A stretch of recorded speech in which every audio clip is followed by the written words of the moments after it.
Les enfants présentant des troubles 10 ont souvent besoin d'un fort soutien de leurs parents pour faire les devoirs. Durant le confinement, ce soutien a été démultiplié pour aider l'enfant à suivre ses cours en ligne. Nous avons beaucoup de témoignages sur ce qu'a pu apporter le premier confinement des élèves en situation de travail à la maison. Une maman me disait « Mais comment j'aurais fait avec mes 3 enfants si Manon n'avait pas été autonome ?» En effet, Manon était déjà équipée de tous les logiciels dont elle avait besoin pour compenser sa dyslexie et elle était complètement autonome pour les utiliser, ce qui lui a permis de suivre l'école en ligne de façon très sereine. Et Manon n'est pas la seule enfant pour qui je fais ce même constat, car j'accompagne en ligne de nombreux enfants en France et à l'étranger.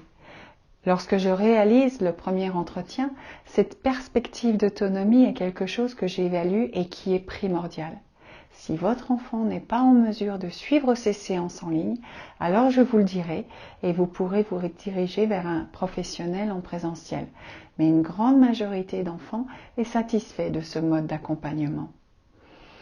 Apprendre l'utilisation de l'ordinateur à distance est l'esprit même de ce que l'on attend de l'aide apportée par un ordinateur. J'amène plus ou moins rapidement le jeune à utiliser son outil, non pas pour en faire un informaticien, mais pour qu'il puisse rattraper le niveau scolaire que ses difficultés ont engendré. Je reviendrai dans l'une de mes prochaines vidéos sur la nuance essentielle entre apprentissage de l'ordinateur et soutien scolaire.